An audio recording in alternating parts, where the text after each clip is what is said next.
ஓ,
phone number புதுசுல, அதான் என் புருஷன் கன்ஃபியூஸ் ஆயிருக்காரு. நான் யாருன்னு உங்ககிட்ட கேட்கும்போது என் மனைவி, என் உயிர், என் ஜென்ம ஜென்ம பந்தம் இப்படியெல்லாம் சொல்லுவீங்களே ஏஜே.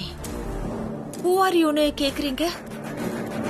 இப்படி கேட்டதுக்கு பதிலா பிரபலியான்னு கேட்டிருந்தா நான் எவ்வளவு சந்தோஷப்பட்டிருப்பேன். இந்தாங்க, நான் சந்தோஷமா இருக்கேன், நீங்களும் சந்தோஷமா இருங்க. சந்தோஷமா இருதாயி, நீ நல்லா இருக்க. இது இது போதுமா? என்னதாயி போதுமான்னு கேக்குற? சந்தோஷமா இருதாயி. நான் சந்தோஷமா இருப்பேன்ல, என் சந்தோஷத்துக்கு எந்த குறையும் வராதுல்ல? வராது தாயி, உன் புருஷனோட நீ மகராசியா இருப்ப. ரொம்ப நாளைக்கு அப்புறம் நான் சந்தோஷமா இருக்கேன். ரொம்ப நாளைக்கு அப்புறம் என் புருஷன் என்கிட்ட பேசியிருக்காரு. அவர் ஹலோன்னு பேசின ஒரு வார்த்தையை கேட்க எனக்கு எவ்வளவு சந்தோஷமா இருந்துச்சு தெரியுமா? என் உடம்பெல்லாம் புது ரத்தம் பாஞ்ச மாதிரி இருக்கு.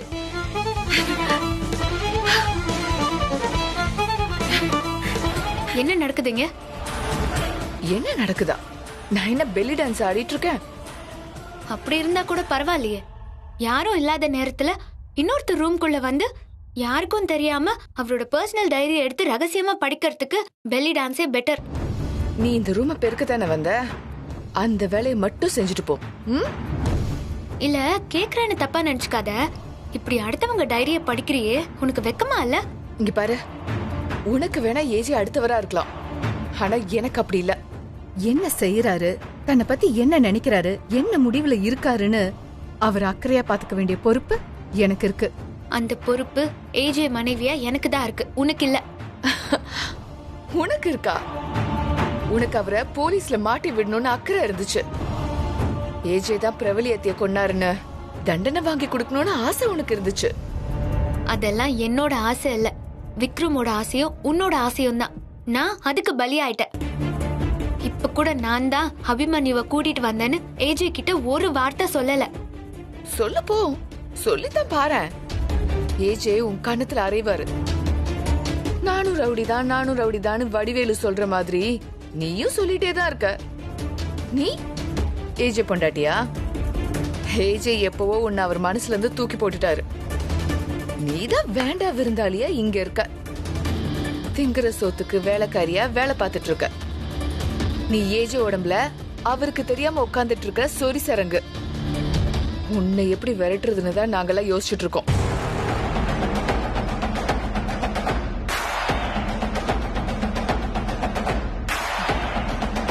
என்ன அமைதியாயிட்ட?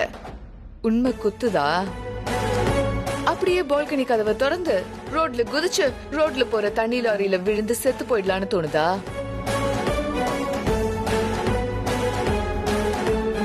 புருஷன் கூட ஒழுங்கா வாழ வக்கில்லாத ஒரு ஜென்மம், புருஷன் திட்டினாலும் வெறுத்தாலும் அவரோட மட்டும்தான் வாழ்வேன்னு இருக்கிற என்ன குறை சொல்லுது பாரு. அதை நினைச்சுதான் அமைதியா ஆயிட்டேன். ஏய், என்ன வாங்கின அடி எல்லாம் மறந்துட்டியா?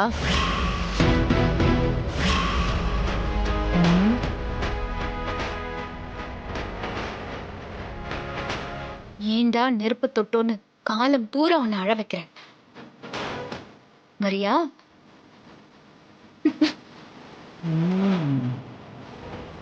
வரியா?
யார் இந்த கேவலமான வேலையை பண்ணிருப்பா?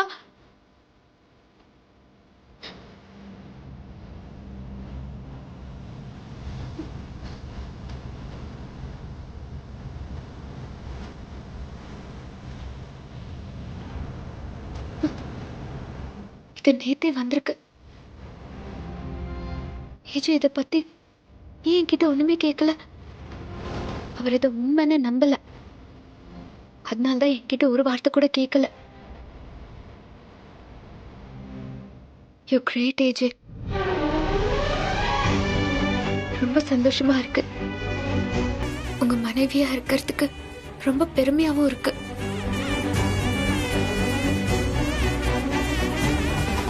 சங்கரும் ஹாசினியும் இருக்கிற போட்டோ வந்துச்சு. ஏஜே பார்த்தானா? பார்த்தாரு. ஆனா ஒரு ரியாக்ஷனும் இல்ல. அப்படின்னா அந்த விஷயத்தை அவன் நம்பலன்னு அர்த்தம். எப்படி நம்பாம இருக்க முடியும்? சரி, நீங்க சொல்ற மாதிரி நம்பலனே வச்சுக்குவோம். அவகிட்ட ஒரு வார்த்தை கூட கேட்க மாட்டாரா? கட்டின பொண்டாட்டி யாரோ ஒருத்தன் கூட நெருக்கமா இருக்கிற போட்டோவை பார்த்து எந்த ரியாக்ஷனும் இல்லாம இருக்காரு.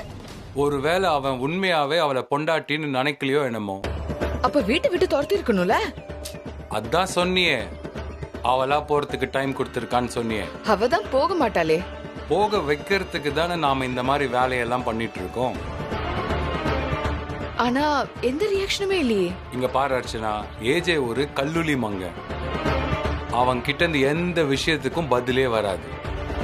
ஆனா தானா யோசிச்சு மனசுக்குள்ளேயே போட்டு புழுங்குவான். அவன் மனசுல இருக்கிறத சொல்ல மாட்டான்.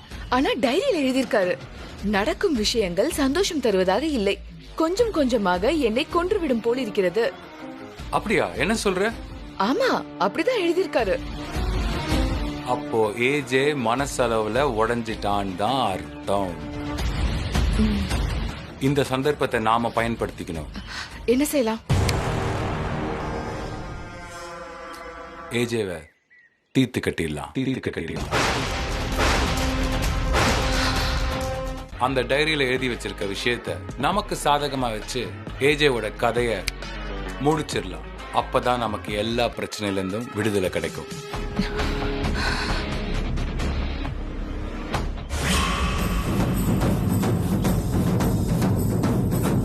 ஏய்,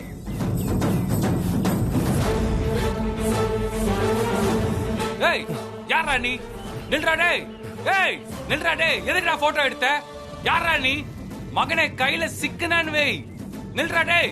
நீ எங்க ஓடினாலும் நான் உன்னை விட மாட்டேன்டா டேய். ஏய், பார்த்து வர மாட்டியா? போடா. ஏய், போடா. ச்சே.